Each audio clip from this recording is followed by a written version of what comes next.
In this video, I'm going to talk about what a SMT is and how this concept is very great at leading to reversals. So what is a SMT? SMT happens between two correlated pairs, and it is whenever the one pair takes out buy side liquidity, but the other pair fails to take out buy side liquidity. And for this example, we have NASDAQ over here and E-mini S&P 500 over here. So let's say we have buy side liquidity over here. So NASDAQ comes up and takes out buy side liquidity, but over here on the S&P 500, we fail to take out buy side liquidity. So whenever price does this, it often leads to reversals. It could also be the other way around, where NASDAQ fails to take out buy side liquidity, but the S&P 500 takes out buy side liquidity. And no matter what, it leads to a reversal. For our first example, we have on the left S&P 500, and on the right we have the NASDAQ. So if you were to zoom out a bit, you can see we created a SMT because over here on this S&P 500 we took out sell side liquidity, but on the NASDAQ we failed to take out that sell side liquidity. So in that case, it would lead to a reversal.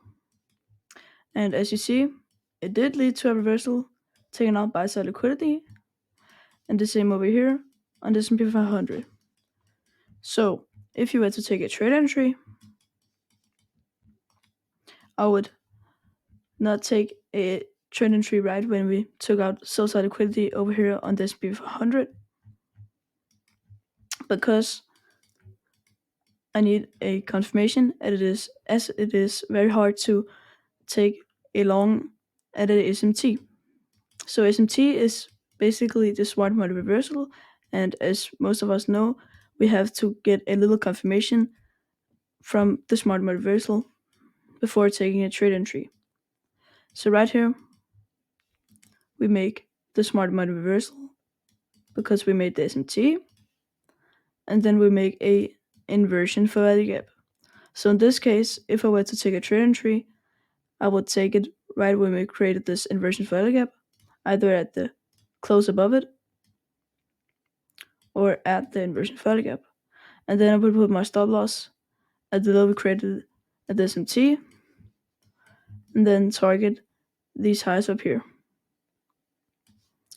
And over here on this S&P 500, we close above this inversion value gap right here. So then I would put my stop loss at this low, and then target buy side liquidity up here. So just to give you a better view of this, we took out sell side liquidity over here on the S&P 500, but at the NASDAQ we failed to take out sell side liquidity, creating a SMT. So if you were to take a trade entry, we wouldn't take it right when we make a SMT, as it is very hard to enter right when price takes out sell side liquidity over here on the S&P 500, but not on the NASDAQ, because price could go down and take out the sell side liquidity on the NASDAQ, invalidating the idea of a SMT. So then if you were to take a trade entry, we could enter right at this inversion for value gap, or just in general when we get a confirmation that price is willing to go higher. And then let's say long right here at this inversion for value gap, put our stop loss at this low, and then target maybe this buy side liquidity up here. But of course, it is very hard to target buy side liquidity up here, as there's many bearish PD arrays, and also it would take a long time. And in this example, it took a week before we took out the buy side liquidity, and the same over here on the S&P 500.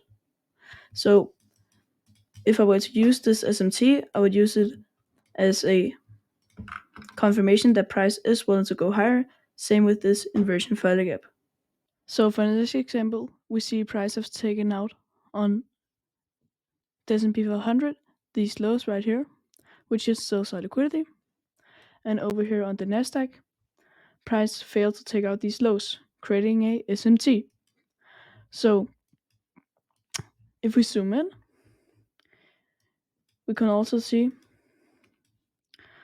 the price was before in a sell program, And now that we have created SMT, we can anticipate a buy program.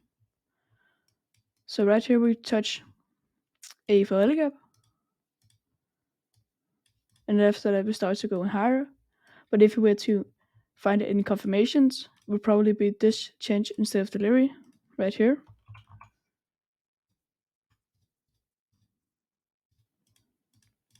And over here on the S&P 500, we could use this right here as our change instead of delivery.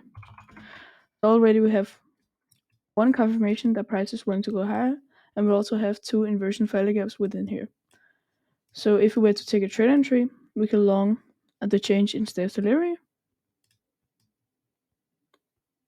right here, and put our stop loss at the low of the change instead of delivery, and then target the standard deviations down to the smart money reversal, which we could call the manipulation leg. In this case, we could target the -2 to -2.5 range, or the -1 to -1.5 range. But in this scenario, we just target the -2 range, and that will create a 2.44 risk-reward ratio. But we could also zoom out and maybe target some of the highs that we formed within the value gaps as we're in a buy program or buy side of the curve. We could target sell side of the curve highs. So maybe this high right here, this high, and all the way up. So this high up here. But there will also be a lot of risk targeting these highs up here, as price could maybe reverse because of a high time frame PD array that could be within here. So in that case, we would just target the -2 of the change instead of delivery or the manipulation leg down to the smart money reversal, which is the SMT. So just to give you a bit of view of this, price makes the smart money reversal because we created a SMT, which often leads to a reversal. So in that case, we wait for a confirmation that we are going to make a reversal from the SMT, and that would be this change instead of delivery, or some of these two inversion value gaps. And over here on the S&P 500, it would be maybe this change instead of delivery or this inversion value gap. So if we were to take a trade entry on the S&P 500, we could enter at the change instead of delivery, and then put our stop loss at this low and target the standard deviations on the change instead of delivery, which could be this -2 range right here, which would make a 2.3 risk-reward ratio. And over here on the Nasdaq, we also create a change instead of delivery with two inversion value gaps over here.